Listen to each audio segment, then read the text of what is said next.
Hello and welcome, guys, and welcome to this audio marathon of SPM subject. And yes, SPM subject is a 50 marks subject, which is there in your paper number 20.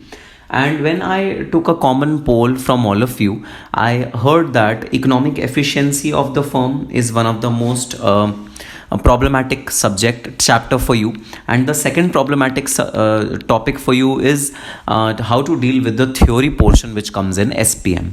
So yes, in BVM there is no theory portion, so you can rely on practical part of BVM entirely. However, in SPM a substantial portion of 50 marks come for theory. So in this marathon, I would like to start the theory portion and the most critical theory portion of your SPM syllabus. Guys, economic efficiency of the firm has already been completed by me. Not completed, but the most important parts have been touched upon by me in 3 parts of the video, which is already there in the playlist. You can go and check out that video, and if you feel that any other concept, any other topic from that chapter merits my video and merits a marathon, I will definitely prepare it before your examination. So today I want to focus on a very important theoretical chapter of your syllabus. Not only theoretical but practical as well, because from this chapter theory as well as practical comes in the examination. But in this marathon I am only going to discuss the theoretical aspect of this particular chapter, because in past 2-3 attempts especially, this chapter has been coming theoretically for more than 8 marks in your examination. So the name of the chapter is Enterprise Risk Management, and as the name itself suggests, that this chapter deals with how to manage risk. Now before coming on to the methods of how to manage risk, let me ask you a very simple question, guys. What is risk? What do you mean by risk? Because unless and until I tell you what is risk, I won't be able to tell you how to mitigate or how to handle risk. The very first question is, what is risk? We have heard this term several times in our studies as well as in our day-to-day routine life, but we don't understand what is the meaning of risk. So guys, in layman terms, in very easy terms, risk means probability of not obtaining your desired goals or your desired results. That is known as risk. So for example, if you are going to fetch groceries from the market and you are stuck in heavy rains, which suddenly happened while you are going to the market, and you return back to your home without those groceries, without those things which your mom has asked you to fetch, that is a big risk, that you stepped out of your home for buying groceries and you could not buy those groceries. That is a risk associated with that particular activity. Your objective was to buy the groceries, but unfortunately you could not fulfill your objective. That is known as risk. So risk is the probability of not fulfilling the goals or not attaining the desired results as you always wanted. That is known as risk. Now, risk is always associated with probability, which means there is a percentage which determines whether you will be able to attain your result or not. So that is known as risk. Now, if I combine this word risk with enterprise and management, if you wholesomely look at this title, then this is the risk which is related to enterprise management is known as enterprise risk management. So guys, we are not here to discuss what is the risk of you not bringing your groceries at your home on time, you not going to your school on time, you not going to your college on time. We are not discussing about any of those risks, but we are specifically harping upon the risk which are faced by an organization or an enterprise during the course of its functioning. Now, I'll ask you a very simple question. Please tell me, what are the goals which an organization pursues? Guys, the goals can be profit, market standing,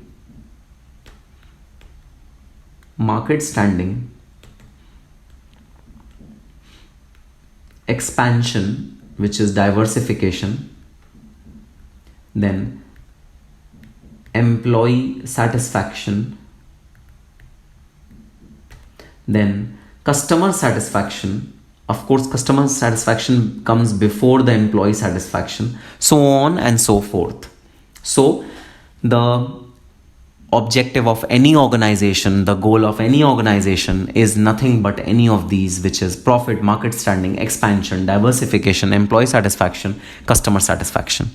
So we are going to deal with the probability of an organization not obtaining these objectives which are ascertained by the organization in the long run, and the probability of not obtaining these objectives is known as enterprise risk. So the entire enterprise is at a risk of not obtaining these objectives. It is known as enterprise risk management. Now, the people who are expert in mitigating these risks or avoiding these risks are known as enterprise risk managers. So nowadays, a very important element of any organization is the risk officer or the security officer. And the security officer ensures that whatever risk an enterprise faces should be mitigated, should be avoided. So let's start with the definition of risk. Risk refers to probable adverse impact of an action. It also means the probability of not obtaining the desired results. If you are not able to obtain the desired results, then that is known as risk. It has two components or factors: probability of an adverse impact of the threat and its impact of resource losses. So there are two components of risk. One component is not obtaining the desired results. Second component is that in this process you will lose your resources. So both these factors are relevant in deciding the components of enterprise risk management. Both these factors taken together in assessing the risk. These factors are cumulative together for assessing the risk. The probability factor is due to uncertainty or ignorance or of operation of the threat.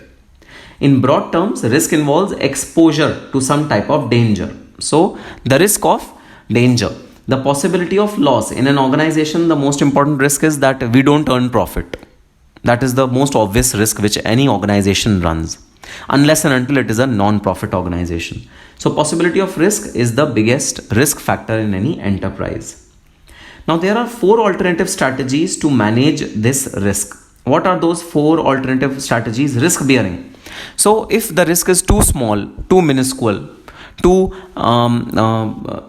meager, then you don't do anything for that risk. You just bear that risk, because you know that cost of removing that risk will be much more than cost of bearing that risk. So first strategy can be bear that risk, don't do anything about that risk.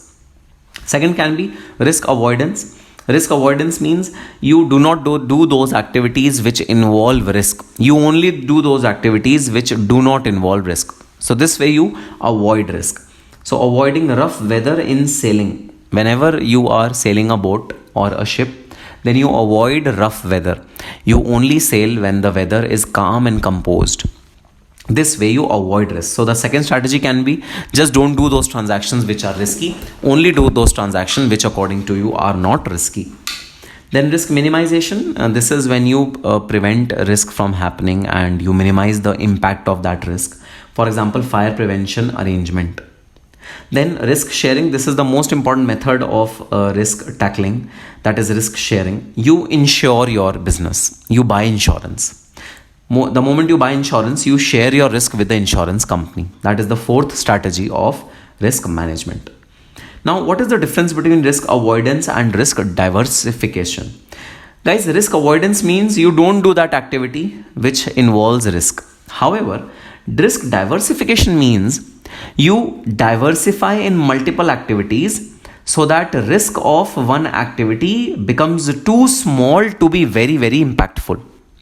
So for example, you must have heard an old saying which says that don't put all your eggs in one basket. This is a classic strategy of diversification of your risk.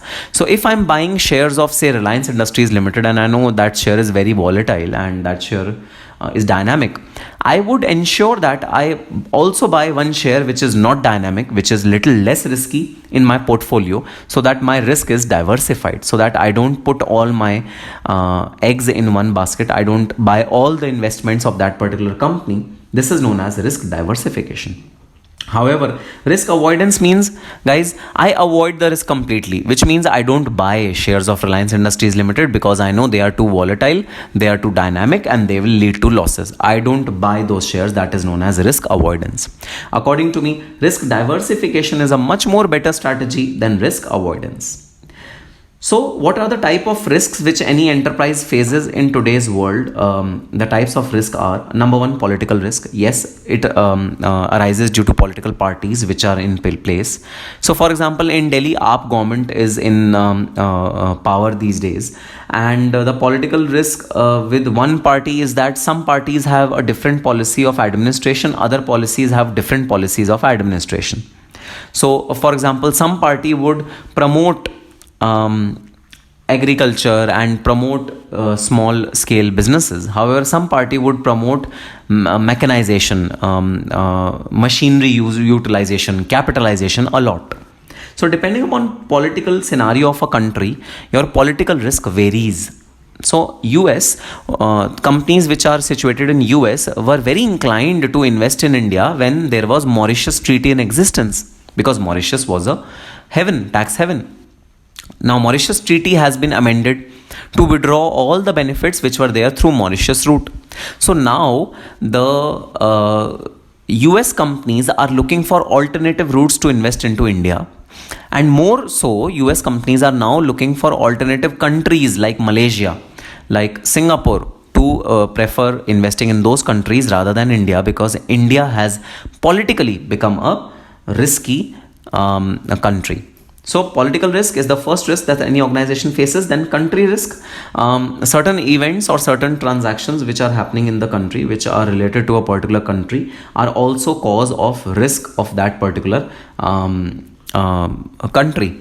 So the country specific rules, country specific regulations, country specific beliefs are the factors for country risk to arise. So for example, a country like Southeast Asian countries versus the Western countries. Western countries are very open and Western products are very popular in Western countries. However, in South Asian countries, they are still little orthodox and they are still a little sticked, culture based.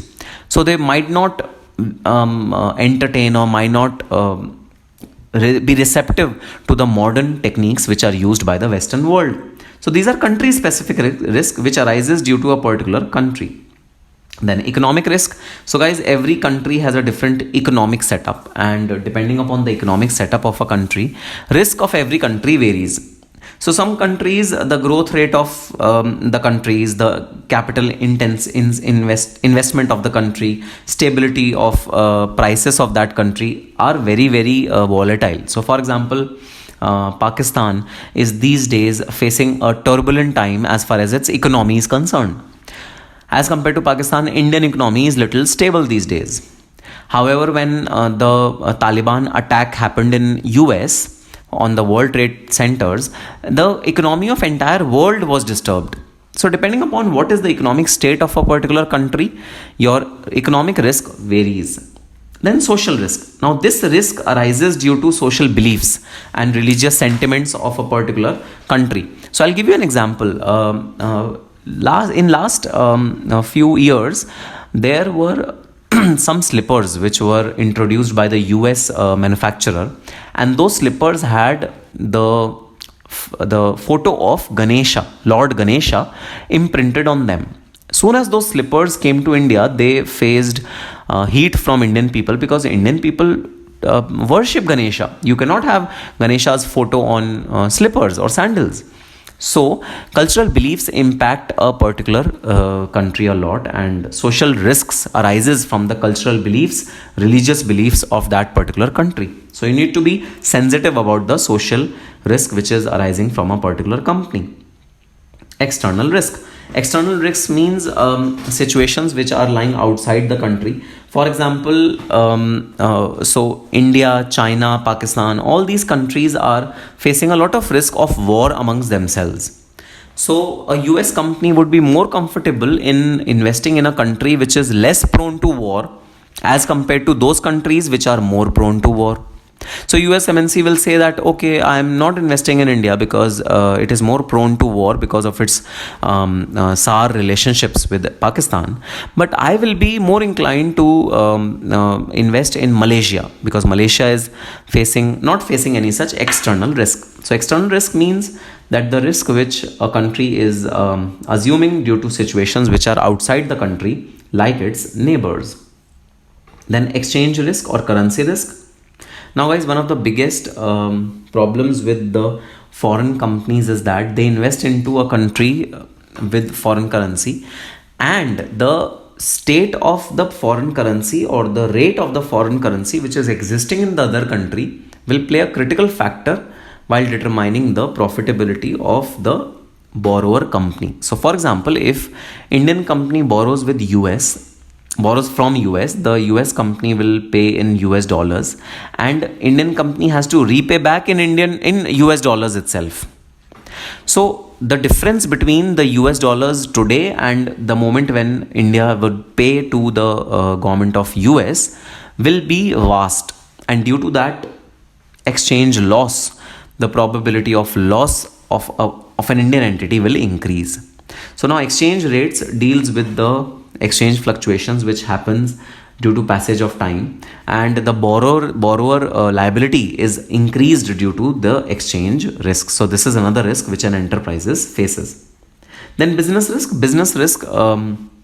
guys, is related to the kind of activity which you are doing in your organization. So naturally, if you are doing activity like tobacco manufacturing, it is a risky business because it involves a lot of corruption, government regulations, lot of more taxes, etc., etc. So business risk details or deals with the product which you are dealing in or where the investment is happening in the company. Financial risk means how a company is investing its funds, which means what is the ratio of equity and debt which you employ in a particular organization. So that ratio of debt equity will be reflected in the financial risk. Higher the rate of debt, higher will be the financial risk of a particular company. Now there are two terms which are to be studied simultaneously: systematic risk and unsystematic risk. Guys, both of these risks arise from the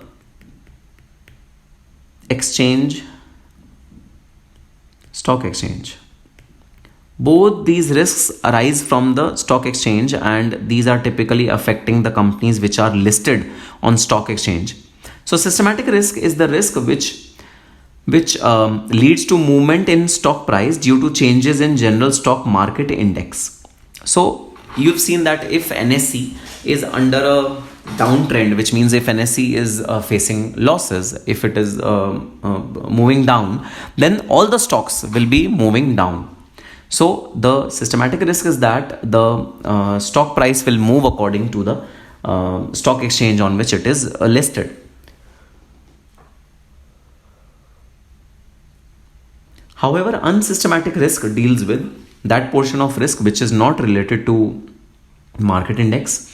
This relates to factors which are unique to the firm or the industry. The company is facing unsystematic risk, and due to the company profile, the share price will increase or decrease. It is nothing to do with the share market index, the stock index. Stock index is a different thing. It will move in a different direction, and the unsystematic risk portfolio will move in the different direction. So this is the difference between systematic and unsystematic risk. Then comes on to the next aspect, which is the market risk. Guys, what is the situation of market of a particular product, that is demand and supply? What is happening to demand and supply of that particular product? This is considered by the market risk. And expectation of investors, information flow, investors risk perception, etc., all is related to market risk. So how would market respond to your product? How would market respond to your company? This is dealt with by market risk.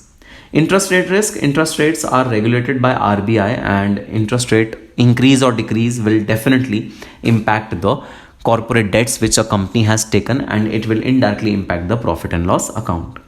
Purchasing power risk or inflation risk. A company which is facing high inflation, its purchasing power will reduce over a period of time, and hence that company will be in a slightly riskier position as compared to other companies. So Purchasing power risk is one of the most important risks which are faced by any enterprise. Default risk. Now, what is the probability of non-payment of interest and principal amount in time? So, default risk is nothing but insolvency risk. What is the probability that a company is not able to repay its debts on time and repay its interest on time? This is known as default risk, and every company faces this risk. So the investors, while investing in a particular company, are particularly looking at this particular risk while investing in such companies, because default is one thing which an investor cannot withstand. The regulatory bodies cannot withstand this particular error or risk, which is default risk. Then comes on to the aspect of liquidity risk. Guys, liquidity risk means whenever a firm needs funds, what is the probability that it is not able to generate funds because those funds are stuck in fixed assets or working capital? So if there is a liquidity crunch in an organization, if the assets cannot be bought easily and sold easily, if the funds or corpus of funds which are accumulated in an organization is not sufficient, then the firm runs the risk of liquidity, and this liquidity risk adds on to the risk profile of that particular company. Then callability risk. Callability risk relates to a certain specific type of financial instrument, guys. There are certain instruments which are attached with call option, which means that the investor can withdraw its money as and when it wants before the maturity period. Now, what is the risk? That the investor calls its investment off and it is not able to call that information and call that money, and he is not able to get that money from the company. What is the risk of callability option being failed? That is known as callability risk. Convertibility risk. So some transactions, some financial instruments are convertible. For example, convertible preference shares, convertible debentures. Now, whenever conversion happens, it gives added advantage to the investors that their shares will be converted into equity shares. Now, what is the possibility that conversion gets delayed, or conversion, when the conversion happens, it happens under terms and conditions which are not suitable to the investors, which are giving loss to the investors, or which are not favorable from an investor standpoint? So initially, while issuing the securities, company promised to the shareholders that they will convert the debentures into equity at a very lucrative rate. They did not tell the lucrative rate, but when the conversion date came, that lucrative date was not lucrative at all. It was rather a bad rate. So that is the convertibility risk in convertible securities which every businessman faces. Industry risk. The industry in which a business is working, that is also full of riskiness. And as I give you an example of tobacco factory, guys, tobacco factory will always run a risk of getting exuberant taxes and government regulations. It will also always be under the lens of the government. So that is an industry risk. Then operational risk. It is due to operations which are performed in an organization. What is the probability that the operations which are performed in an organization are not as per the policies, as per the systems, as per the standards? This is known as operational risk. So these are the risks which an enterprise faces in day-to-day working, and these risks are to be mitigated by the risk officer of a particular company. So how does a risk officer mitigate risk? It is mitigated through risk management. You have to manage your risk well. You have to ensure that everything is working fine to reduce the possibility of losses or due to risk to a very minimal level. So risk management is the process of measuring, assessing risk and developing strategies to manage it. It is a systematic approach to identify, analyze. So there are three words which are important. It identifies, it analyzes, and it controls the risk. Identify, analyze, control. IAC. This is the objective of risk management. It identifies, it analyzes, and it controls the risk. Identification, assessment, control, and monitoring. Okay, so what are the objectives of risk management? Objective are to anticipate the uncertainty and degree of uncertainty. You have to identify where is the uncertainty. Second is you have to channelize events to happen the way they are planned. You have to ensure that events happen in a systematic way, in a planned way. You have to rectify the deviations from plans. Any deviation should be rectified properly. You have to ensure that objectives of planned event is achieved, and in case of expected event is frustrated, which means expected event does not happen, then you have to make the damage minimal and you have to take the corrective actions. So these are the 5 areas of objectives of risk management. The next question which is to be answered over here is, how do you manage risk?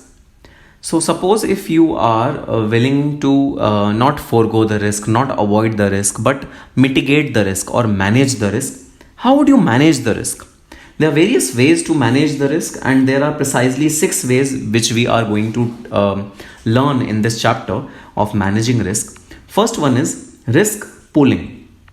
In this method, you accumulate all the risk together into one pool, into one basket. So some risks are high, some risks are low. If you pool all of them together, then you get an average risk. So I'll give you a simple example. Insurance company wants to insure the entire premises of a particular entity. Now, insurance company knows that the inventory which is flammable runs a higher risk of damage, and the furniture which is kept in the office or the normal office premises runs a lower risk of damage. The factory runs a higher risk of damage. Inventories run a higher risk of damage. Employees run a lower risk of damage. Office and its all commodities and its premises run a lower risk of damage. So what will insurance company do? In such case, insurance company will do a comprehensive insurance of all the assets of the company. This will average out the probability of damages and high damage claims to the insurance company, and insurance company will stand to benefit from this particular transaction. Because guys, if insurance company would insure only the inventory or the factory premises which is running a higher risk, then the probability of losses to insurance company is much more, because in that case the damage which the risk of damage is high and the risk of loss is also high, and the insurance company will be required to bear the insurance claim which is filed by the company, and the premium will not be much. However, in a comprehensive insurance policy whereby all the assets and liabilities of the companies are insured, in that case the premium will be slightly higher and the risk will be averaged out because of various assets being insured in one insurance policy. Next is diversification. Diversification is a very important tool of risk management, guys. As an old saying which I've already discussed with you, don't put all your eggs in one basket. It says that your risk should be diversified. You should invest in various shares of various companies rather than investing only in one company. Similarly, a business should put its bets or investment in various type of businesses and not rely only on one kind of businesses. This is how the risk is diversified by a particular company. Then third is the ruin theory. Now, ruin theory is a concept which was evolved again for the insurance industry, and ruin theory attempts to calculate a tentative loss amount if all the insurance policies which they have sailed comes up for claim. Now, what is the probability that all the insurance policies which they have sold comes up for claim? The probability is very less, but to just be on conservative side, the insurance companies do calculate this amount, which is the probability of ruin serves as indication of soundness of insurer solvency. The higher the probability of ruin indicates instability. Measures such as reinsurance or raising some premium should be considered, or the insurer should have additional extra working capital. So guys, in a nutshell, it means that the insurance company will measure the amount of claims which will come if all the policies are matured at that point in time, and then they will compare those claims with the premiums which they have received. While comparing these two things, they will be able to know that what is the bare minimum capital which an insurance company is sitting at. So if everything is ruined, if everything is damaged, if everything is lost, then what is that minimum thing which an insurance company is sitting at? That is calculated by ruin theory, and that determines what kind of risk an insurance company is facing at any point of time. Then risk mapping or risk analysis. This involves identifying, prioritizing and quantifying the risk which is there. So an expert person who's the risk valuer or the risk manager comes and analyzes what kind of risks are faced by the company. He prioritizes, means he arranges all the risk in a priority manner, and he quantifies the impact of all the risk. This is known as risk mapping or risk analysis. After analyzing the risk, the manager will suggest the way in which company can improve risk management and control the risk damages which impact the resources of the organization. So this is the fourth technique, which is risk mapping or analysis. Then what is corporate risk management or enterprise risk management? It is defined as a process affected by the entity's board of director, management or other personnel, applied in strategy setting in across the organization, designing to identify potential events that may affect the entity and manage risk to be within acceptable limits. So this is the process of reducing your risks to a bare minimum manageable levels. This is known as corporate risk management. What is the essence of enterprise risk management? What are the benefits need for enterprise risk management? Guys, it is to build an effective risk management tool. You have to build a tool which minimizes your risk of an organization of an working. So that is the benefit of enterprise risk management. It ensures that risks and opportunities are systematically identified and the responses are given to them. It designs and implement the ERM infrastructure. So whatever assets are required to reduce the risk, they are purchased, and an ecosystem in which employees are made aware about the risk, suppliers are made aware about the risk, all the required stakeholders are made aware about the risk, are identified and are put in place. Establishing the oversight, control and discipline to derive continuous improvement of an entity's risk management. You establish the overall control, oversight and control. Oversight and control is being established, and the entity's risk management is being done by the ERM team. Enables management to effectively deal with uncertainty and associated risk. Now, whatever is uncertain, whatever is leading to a dark future for a company, ERM will ensure that those are dealt with properly. Now, what is the need for implementation? Need is to reduce the performance variability. The variation in profits, variation in revenue is reduced. That is the main aim of ERM. Align, integrate varying views of risk management. Build confidence of investment community. Investment should be done in a confident manner. Enhance corporate governance. Corporate governance means clarity on what are the policies of the company and what is company doing to benefits its customers, its shareholders, its investors, etc. Then successfully respond to changing business environment. Whatever environment is changing, you have to respond to the business environment. Then align strategy and corporate culture. Now guys, there are certain frameworks. Some expert agencies did some research in this area of enterprise risk management, and they came up with certain factors which a company should take care to avoid risk of a particular type in their entity. And these frameworks are popularly known as by the name of their inventors or the organizations which have invented them or the place where they were invented.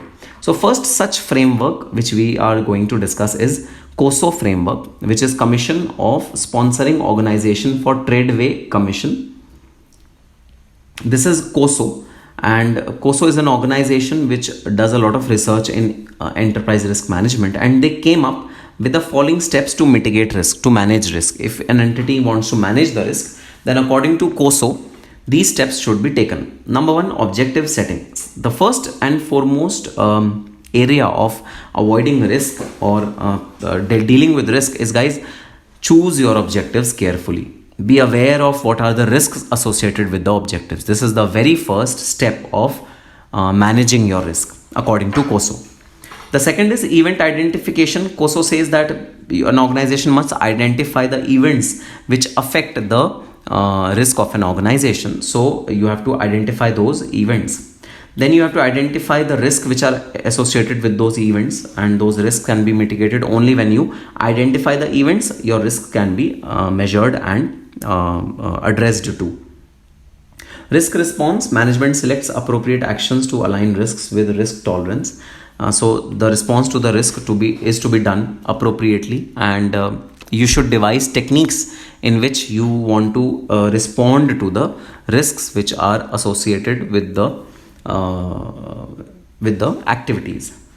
Control activities. You have to control the risk. You have to successfully operate to ensure that risk responses are effective.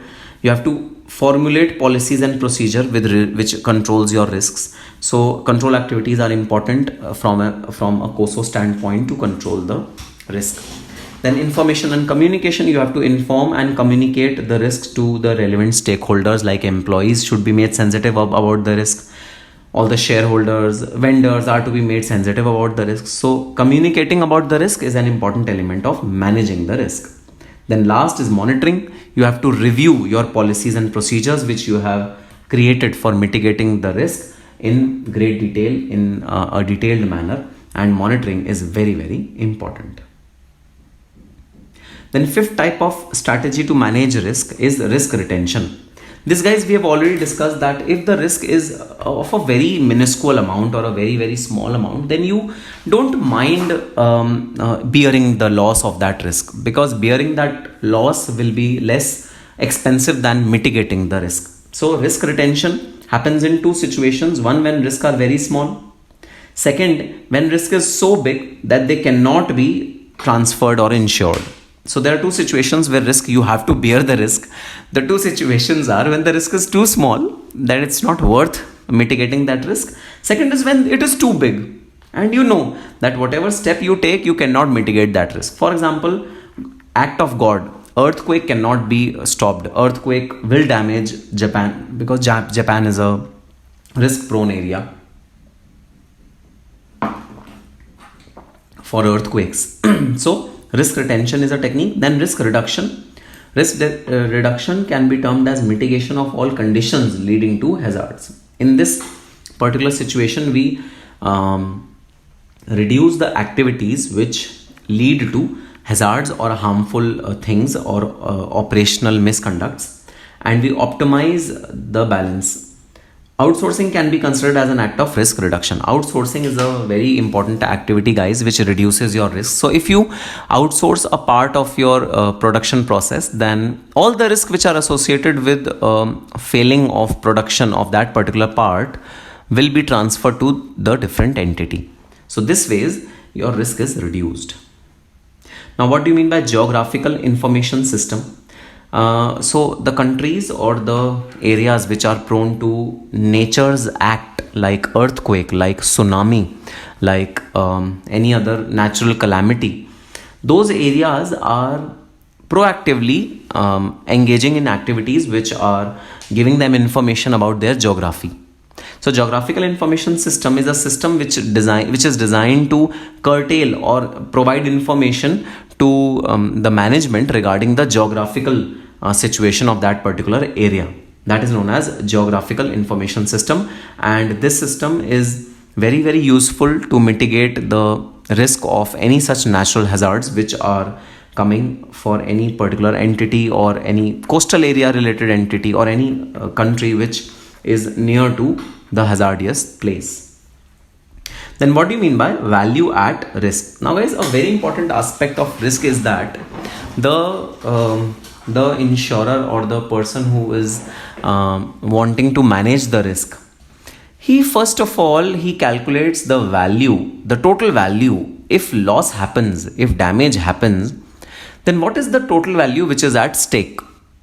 So if earthquake comes, then what is the total amount of damage which will be caused due to earthquake? The damage might be related to property, damage might be related to plant, damage might be related to employees.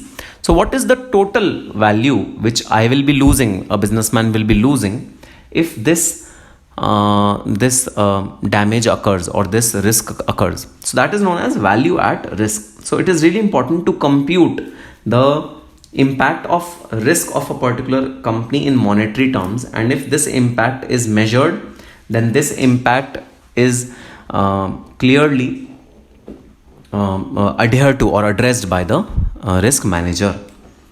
So VAR is one of the popular methods of measuring financial risk of investment. It estimates how much a set of investment might lose given the normal market condition in a set period of a time, such as a day. So this is value at risk, which managers generally compute to analyze what is the amount which is at stake due to a particular risk.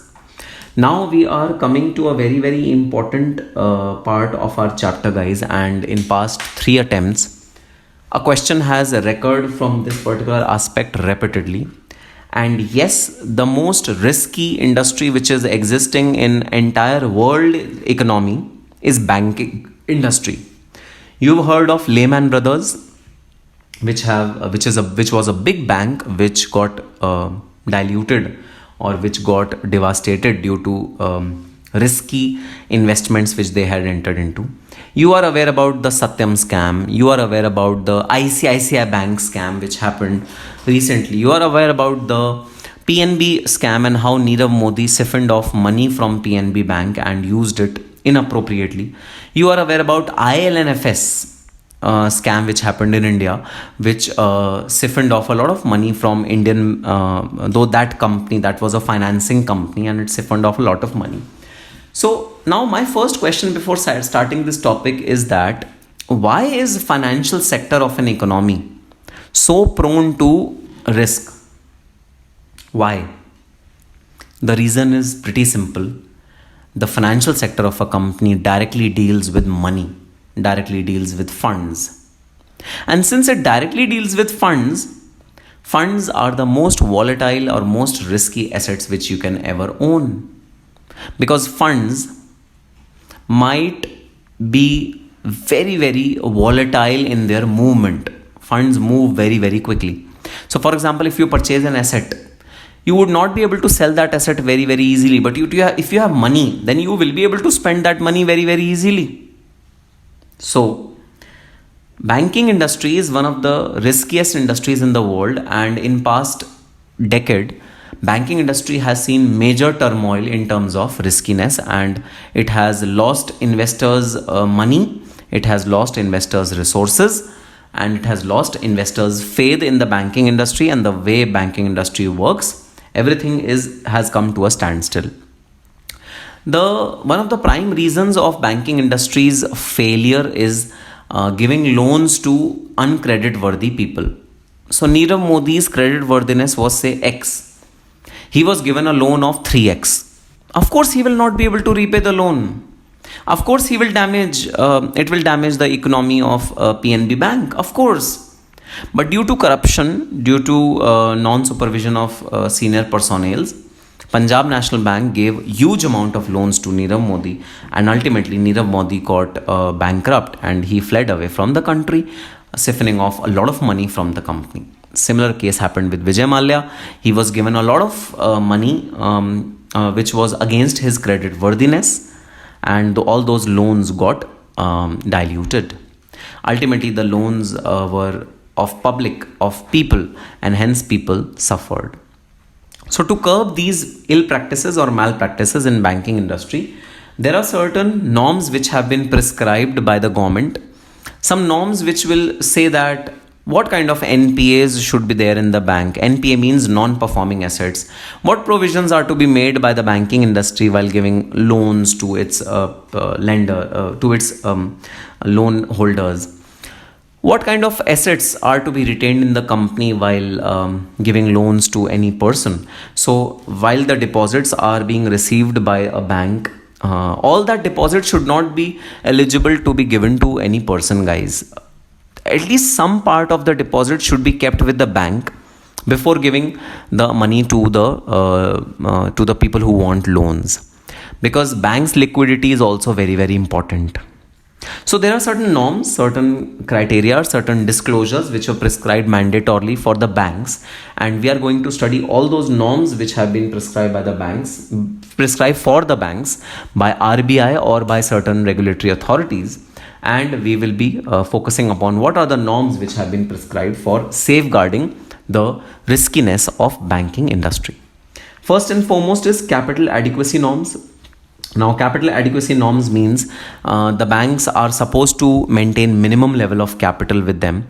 They cannot just give away all their capital as loan to third parties. They have to maintain some statutory ratios, some statutory minimum balances with them, and these are known as capital adequacy norms. With banks increasingly taking market risk, the Basel Committee, now these are the foremost guidelines for capital adequacy norms. Basel Committee issues directive regarding bank capital requirement for market risk known as Basel 1, Basel 2 and Basel 3.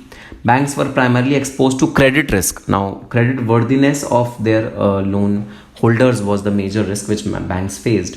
They often held illiquid portfolios of loans supported by deposits. Such loans could be liquidated rapidly at the time of emergency. This placed banks at risk of decline.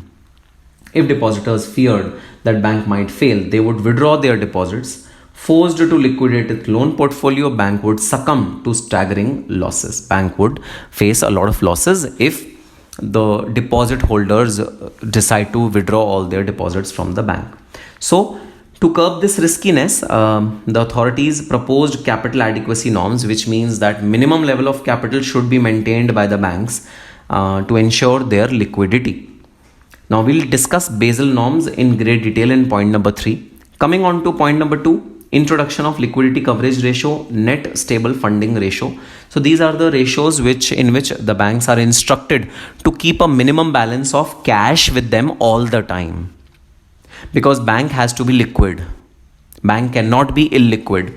Bank needs to have deposits in terms of cash all the time. Bank needs to have some amount of gold, silver, precious metals all the time so that their depositors are not afraid of insolvency or illiquidity of the banks. These two ratios are governed by liquidity coverage ratio and net stable funding ratio. Now let's come on to one of the very important capital adequacy norms, whereby certain prescriptions were given to the banks with respect to their maintenance of capital and providing provisions were to be created for faulty assets, and all the disclosures are to be made in the balance sheet so that investors know what is happening in the bank. Like non-performing assets were to be clearly disclosed by the bankers in the balance sheet. So all these norms were named as Basel Committee norms, and Basel is name of a place, guys, where this committee was constructed to regulate the banks of that particular country. But since Basel Committee norms are very, very popular, India also decided to adopt those norms. And today India is also adopting and utilizing those norms because those norms were really nice. So let's now first of all study what are the Basel I norms, which came into existence in 1988 when the committee set up minimum capital requirement. It dealt with basic deposit taking and lending function of the bank. So it had two objectives: to regulate deposit and lending facilities. Bank assets like deposits and loan are given risk weights. Now, whatever bank has given as loan or whatever bank has given to someone as deposit to earn interest, they are to be categorized according to their risk. So G10 government debt was weighted zero risk. G10 means those 10 countries which are covered under G10 countries. If a bank gives loan to those government of those G10 countries, then their risk is zero because they are safe assets with the bank. If G10 bank debt was weighted 20%, if in those G10 countries your bank gives loans to their bank, then the risk weightage is 20%, and other debt were weighted 100%. Any other debt which a particular bank gives to anyone else is weighted as 100% risky. Now, the banks were required to hold 8% of risk weighted value of assets. Hold what? Hold cash, liquid cash. So banks were expected to hold a minimum cash of 8% of risk weighted values of the assets. So assets were weighted as per the risk which is given, and risk formula is fixed, which is 0%, 20% and 100%, irrespective of what is the particular risk. So for example, I'll give you an example. Suppose in G20 bank debt, country A runs more risk, country B runs less risk, because country A is a little economically weak country, and country B is economically strong country. Irrespective of what is the individual risk profiles of these two banks, the minimum capital limit will always be 8% of 20%. Again, this should be 8% of 20%. So irrespective of individual banking economic condition, all the banks for which you have given loan to in G10 countries, their debts deposits should be categorized as 20% weight. Then 8% should be held by the bank who is lending the loan to those banks. 8% should be held in the capital of the particular bank which is giving loan to those banks. So this is the formula which has been prescribed by Basel I norm, and Basel I committee believed that 8% is a genuine amount of keeping the deposit. In 1990, Basel were amended to include bank capital requirement for market risk portfolios. Now in 1990, what happened, guys, these norms which I had discussed in point number 2, these norms were extended to not only banks but also to financial sector, which means the financial institutions were also required to follow these kind of norms. Why? Because it was seen that banks used to invest in financial companies, like companies which give loan, companies which give leases, all these are financial companies. So bank used to invest in these companies, so indirectly banks' money was blocked in these financial institutions. So in 1990, the Basel committee said that these norms are not only applicable to banks, but they are applicable to financial institutions as well. So their scope was enhanced. The primary objective behind stipulation of capital requirement of security firms was to protect clients who might have funds or securities on deposit with a firm. In 1993, banks were required to have independent risk management function. Now in 1993, again the Basel norms were enhanced to have one more provision which says that now every bank should have a separate department known as risk management department, who should be taking charge of all the risky assets which are there with the bank, and who should be held responsible for following the Basel norms which are in existence. Further amendments also proposed minimum capital requirement for 10 days, 95% of value at risk. So whatever is value at risk of a particular loan portfolio of a company or a particular investment, bank was expected to maintain 95% of that amount for at least 10 days.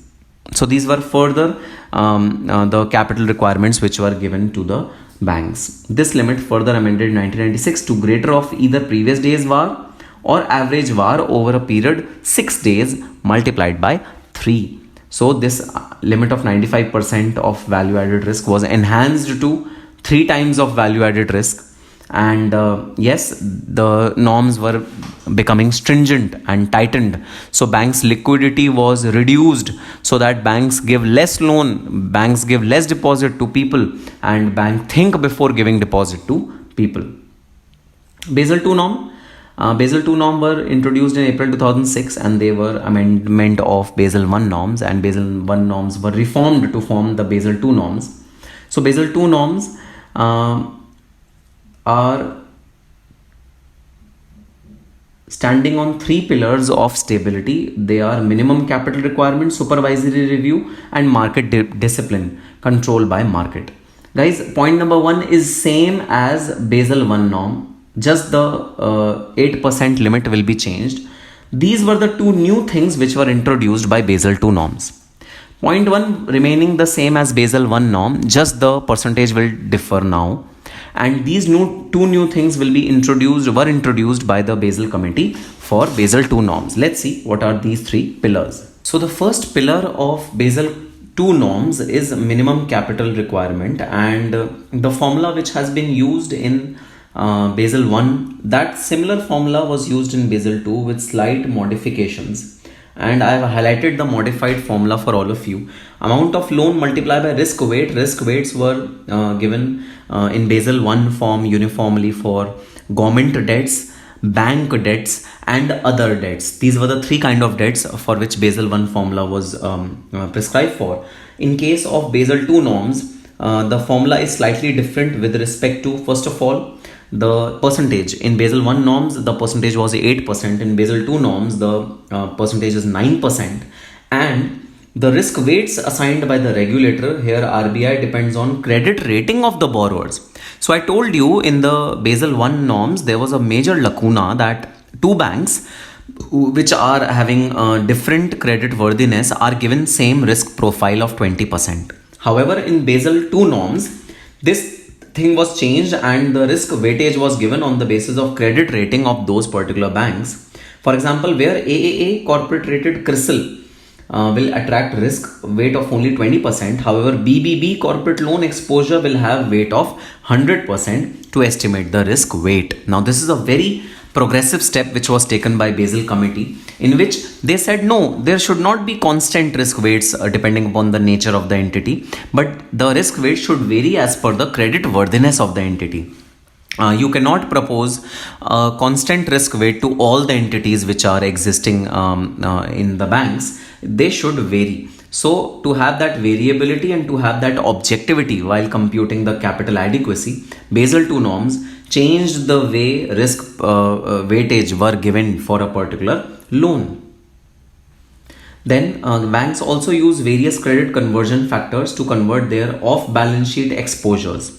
Now, off-balance sheet exposures, guys, are guarantees which banks gives to a particular customer's vendors on behalf of their customers. Now, Basel II norms also proposed that the off-balance sheet guarantees and exposures which are existing for a particular bank, they should also be given conversion factors which are again the risk weightage, just like we have given in our above point. They are given weightages on the basis of their riskiness, and they have to estimate their capital which is to be maintained by a particular bank. Pillar 2 is supervisory review, guys. Basel II norm said that there has to be some assessment process which should take place in every credit institution, and the institution must have effective system and process in place to determine the amount, composition and distribution of internal capital on ongoing basis. Under supervisory review and evaluation process, it is proposed to evaluate banks' risk profile to assess the qualitative aspect and to impose supervisory measures like prescribing higher capital requirement over and above the minimum capital requirement under Pillar 1 if necessary. Now, the objective is pretty clear. The Basel II norms want a supervisory committee to look at the riskiness of a particular bank. If the riskiness is high, then the Pillar 1 weightages which are given, you remember the weightages, guys, which we had discussed, this weightage and this weightage. If the riskiness is high, then even higher capital requirement can be proposed by that particular committee which is prepared inside the bank to assess the riskiness of a particular transaction. So this has made the entire process much more objective.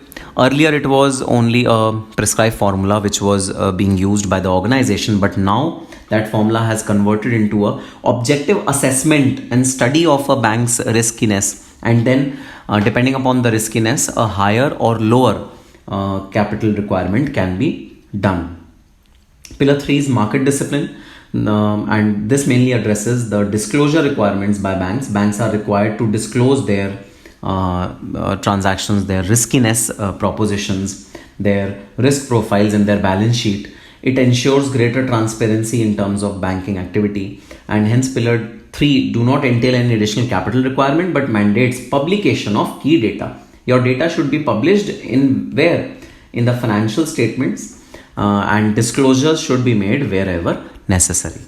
So what is the difference between Basel 1 and Basel 2, guys? This you can easily understand by the differences which are written over here. So I am skipping on to Basel 3 norms. Now, guys, Basel 3 norms were introduced very recently in 2012 and 13, and these norms entails higher global minimum capital standards for bank. They introduced higher capital requirements for banks, and they introduced much more stringent regulatory provisions for banks. So higher and better equity quality capital, better risk coverage, introduction of leverage ratio, measures to promote build capital of periods of stress, introduction of new liquidity standards. So again, the same features which were there in 1 and 2 were made much more stringent in Basel 3. And what are the specific amendments in Basel 3 norms? Let's see what are the specific things which RBI had proposed in the Basel 3 capital regulation. RBI said that common equity or core tier 1 should be at least 5.5%, 1% higher than original Basel 3 rules. So while determining what should be the debt equity ratio of a particular bank, this factor should be taken into consideration that common equity should be 5.5% of the entire capital of a particular bank. At least this should be at least there. Minimum tier 1 capital should be 7% of the total risk weight assets. So the capital which is employed by the owners of the banks should be at least equal to 7% of the risky assets, because the owners have decided to invest in those risky assets. So at least owners should hold that kind of capital.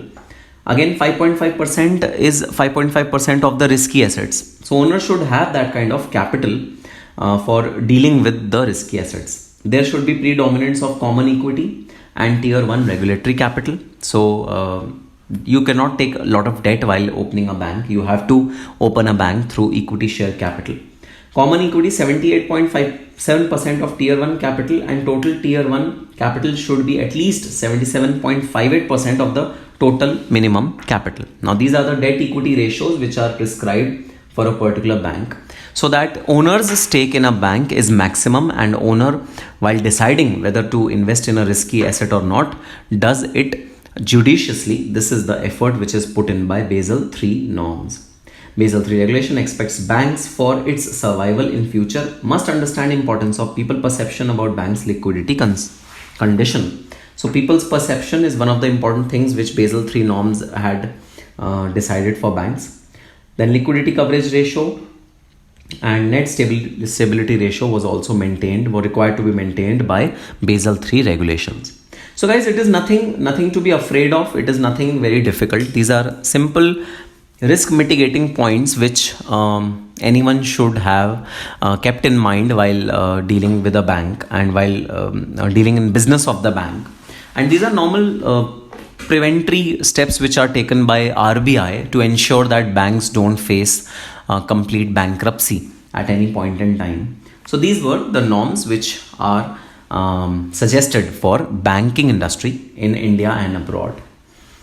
Next topic is corporate failure. Now comes a situation where the result of riskiness comes into play. Riskiness leads to failure, and riskiness leads to corporate failure. So corporate failure refers to companies ceasing or shutting down operation following its instability to make profits. So if a company is not making profits, it will definitely cease to exist. It will definitely move to bankruptcy situation, and that is known as corporate failure. It means that the company was unable to manage its risks well. It's clearly demarcate that thing. Now, what are the three symptoms of corporate failure? One is low profitability. Profitability is quite low. Gearing ratio is too high, which means a debt portion in equity share capital is very high. It also leads to corporate failure because interest obligation is constant and high in those companies. Low liquidity means cash crunch. Cash is less in those particular entities. Those entities will also fail while doing their day-to-day operations, because day-to-day operations depend upon the cash which is there in an organization or with a company. So these are the three indicators of corporate failure: low profitability, high gearing ratio, and low liquidity. Corporate distress analysis. Now, what is the reason for corporate failure, and how can we see the indications of corporate failure? So what are the causes of corporate failure? The first and foremost cause is technological cause. Guys, technology in every country is moving so rapidly that if a business organization is not moving along with the technology, then it will become archaic. It will become obsolete. It will fail. So to ensure that an organization does not fail, the technology of that organization should be upgraded regularly and new trends should be introduced in the company regularly to reduce cost and increase the efficiency. Second is working capital problems. Now, short-term liquidity is a major issue which is faced by any organization. So, to ensure that you do not fail, your working capital should be appropriate. Then economic factors, guys. Economy of every country is different. Economy of every country moves variably. Now, while that economy moves variably, you need to ensure that the economic distress does not affect your business as much. So economic distress is again one of the major causes of corporate failure of any organization, because if economy is not doing well, if there's a general surge in economy, then of course its heat will be faced by the companies as well. Mismanagement, again one of the important issues or important areas or causes of corporate failure, because a mismanaged company can never succeed in long run, because they will fail to cut their costs, they will fail to increase their revenues, they will fail to increase their profits. So mismanagement is another cause for corporate failure. Then over expansion or diversification. So if a company wants to do everything, if it wants to produce everything, then it will end up producing nothing. So if you expand too much or if you diversify too much, that is also one of the major causes of your failure.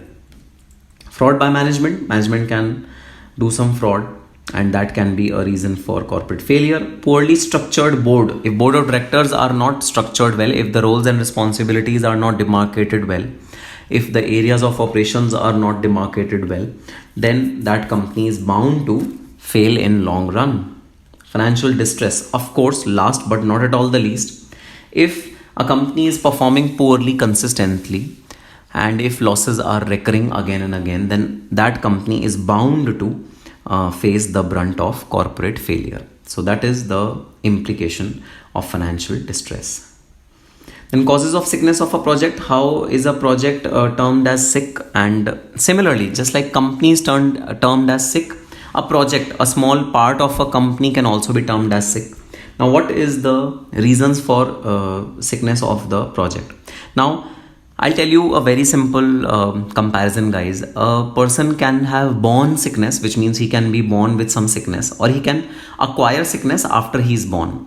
Similarly, a project can be born sick, which means there are some inherent limitations in that project, which means formation of that project was not good. So a project can be born sick, and a project can become sick after its formulation. So both things are possible. So project formulation can be faulty and project implementation can be faulty.